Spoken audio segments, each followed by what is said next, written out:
Já parou para pensar que na era de Jesus existia a crença em um portal físico entre o mundo dos mortos e a terra, conhecido como a Porta do Hades? E que Jesus, de forma intencional, levou seus apóstolos até lá por um motivo muito mais revelador do que se imagina? Muita gente não sabe que alguns apóstolos chegaram a usar palavras bem fortes nas Escrituras, ou que existem evidências de que o apóstolo Paulo pode ter passado boa parte de seu ministério com a visão comprometida. A Bíblia está repleta de segredos nas entrelinhas, detalhes que guardam significados profundos, mas que a maioria das pessoas acaba ignorando. Hoje, vamos explorar 5 revelações surpreendentes que vão transformar o modo como você enxerga as Escrituras. Fique atento até o final, pois cada uma delas revela algo extraordinário sobre a sabedoria de Deus e o poder por trás das palavras de Cristo. Tudo começa com uma das frases mais impactantes de Jesus e o lugar misterioso onde ele a disse. Jesus e seus discípulos chegaram à região de Cesareia de Filipe, ao pé do Monte Hermon, uma montanha gigantesca que marcava o limite da terra prometida. Aquele não era um lugar comum. Era uma área conhecida pela adoração pagã, repleta de templos dedicados a deuses antigos. Esculpidas na imensa rocha, havia pequenas aberturas onde eram colocadas estátuas gregas dedicadas a Pan, o deus da fertilidade e da natureza. Na base dessa rocha havia uma caverna profunda, com águas tão sombrias que se acreditava não ter fundo. Os povos da época chamavam esse abismo de Portas do Hades, o portal que levava ao mundo dos mortos. Ali, rituais terríveis eram realizados para apaziguar falsos deuses. Animais eram sacrificados, e o sangue escorria pelas águas turbulentas. E foi exatamente ali, diante desse símbolo de idolatria e morte, que Jesus declarou: Tu és Pedro, e sobre esta pedra edificarei a minha igreja, e as portas do Hades não prevalecerão contra ela. Cristo estava revelando algo profundo. Sua igreja seria construída sobre a fé, mesmo nos lugares mais sombrios da terra. Seria uma luz capaz de resistir à própria escuridão do inferno. Mas essa não é a única passagem da Bíblia com um significado oculto. Desde o início dos tempos, Deus já havia anunciado a vitória final sobre o mal. Após o pecado de Adão e Eva, Deus declara à serpente: Porei inimizade entre ti e a mulher, e entre a tua descendência e a descendência dela. Esta te ferirá a cabeça, e tu lhe ferirás o calcanhar. Essa é a primeira profecia bíblica sobre a vinda de Cristo.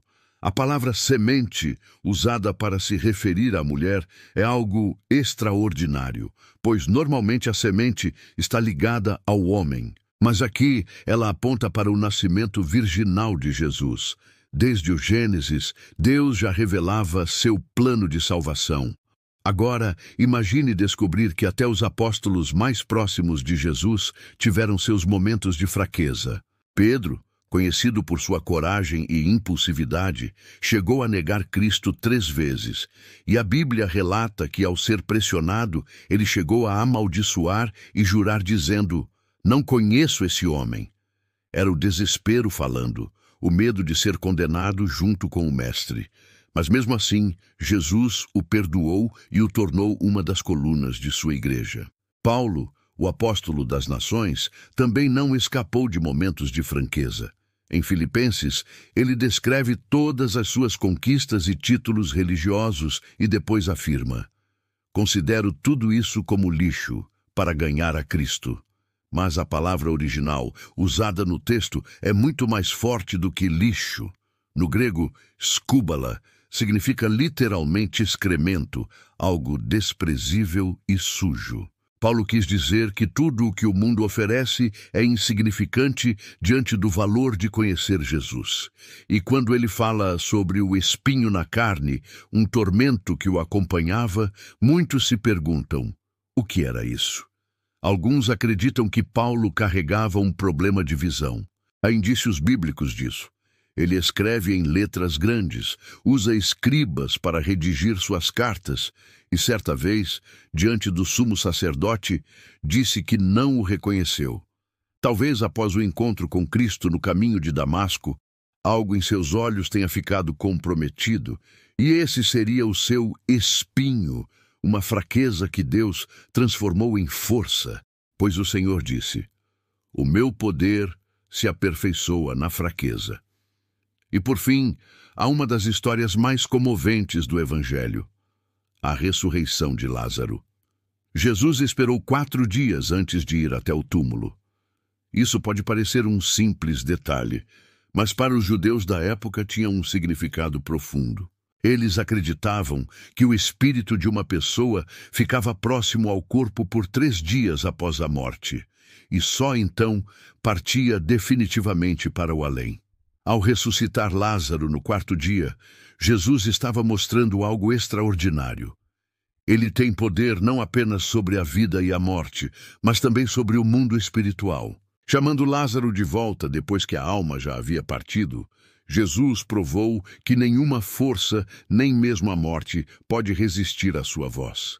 Essas histórias nos lembram que a Bíblia não é apenas um registro antigo, é viva, profunda e repleta de mensagens que atravessam os séculos. Cada palavra carrega um propósito e cada detalhe revela a grandiosidade de Deus. Se você ama descobrir os mistérios e significados ocultos da palavra, inscreva-se no canal Histórias da Bíblia Casa de Deus, curta este vídeo e comente o que você achou. Que a sabedoria do Senhor continue iluminando o seu caminho.